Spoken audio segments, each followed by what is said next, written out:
नमस्ते दोस्तों, मैं हूं सुनील दरेकर। अनमोल ज्ञान में आपका स्वागत है। दोस्तों, आज का वीडियो बहुत ही खास है क्योंकि आज के वीडियो में हम देखने वाले हैं स्त्रीलिंग की पहचान। हाँ, स्त्रीलिंग शब्द किस प्रकार पहचाने जा सकते हैं, चलो देखते हैं। जिन संज्ञा शब्दों के अंत में ख होता है वे स्त्रीलिंग कहलाते हैं। फिर से हम देखते हैं, जिन संज्ञा शब्दों के अंत में ख होता है, बात समझ में आ गई ना। जिन संज्ञा शब्दों के अंत में ख होता है वे स्त्रीलिंग कहलाते हैं। जैसे देखते हैं, आँख, आँख, आँख, ख का मतलब ये अंत में ख आ गया है। जैसे भूख, चोख, राख, कोख, लाख, देखरेख आदि शब्द जो है इसके अंत में ख आने से ये सारे के सारे संज्ञा शब्द स्त्रीलिंग है ना। अब दो, जिन भाववाचक संज्ञाओं के अंत में, भाववाचक संज्ञा, इनके अंत में ट, वट या हट होता है, ये सारी की सारी भाववाचक संज्ञाएं स्त्रीलिंग कहलाती है ना। जैसे झंझट, आहट, चिकनाहट, बनावट, सजावट, है ना। मतलब इन शब्दों के अंत में ट या वट या हट आ गया है, इसलिए ये सारे के सारे शब्द स्त्रीलिंग शब्द है। चलो आगे देखते हैं।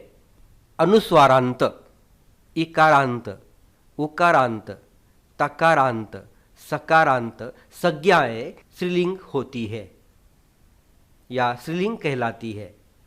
मतलब अनुस्वारांत, इकारांत, उकारांत, तकारांत, सकारांत संज्ञाएं स्त्रीलिंग संज्ञाएं होती है। अनुस्वारांत, इसका उदाहरण हम देखते हैं। जैसे सरसों, है ना, अंत में अनुस्वार आ गया है, इसीलिए ये शब्द जो है ये स्त्रीलिंग शब्द है।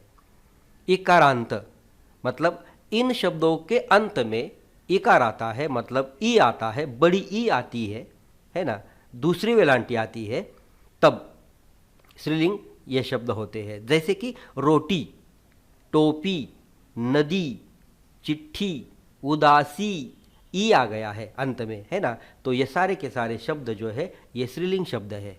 उकारांत, लू, बालू, दारू, खड़ाऊ, ये जो है उकारांत है, मतलब दूसरा उकार है, इसीलिए इन शब्दों को स्त्रीलिंग शब्द कहते हैं। तकारांत, रात, बात, छत, भीत, मतलब ऐसे शब्दों के अंत में त आता है, तो ये सारे के सारे शब्द स्त्रीलिंग शब्द है। सकारांत मतलब इन शब्दों के अंत में स आता है, जैसे प्यास, वास, सांस, है ना, ये सारे के सारे शब्द जो है ये स्त्रीलिंग शब्द है। अब 4 क्रमांक, भाषा, बोली और लिपियों के नाम। बात समझने की कोशिश करो। भाषा, बोली और लिपियों के नाम जो है ये सारे के सारे स्त्रीलिंग होते हैं। जैसे मैथिली, हिंदी, संस्कृत, देवनागरी, पहाड़ी, तेलुगु, पंजाबी, गुरुमुखी, ये सारी की सारी बोली हो या भाषा हो या लिपि हो, स्त्रीलिंग होते हैं, है ना। 5, जिन शब्दों के अंत में इया आता है वे स्त्रीलिंग होते हैं।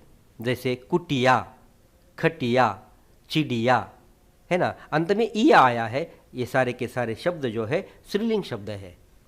अब देखो कि नदियों के नाम स्त्रीलिंग होते हैं। जैसे नर्मदा, यमुना, गोदावरी, सरस्वती, ये सारे के सारे शब्द जो है नदियों के जो नाम है ये स्त्रीलिंग होते हैं।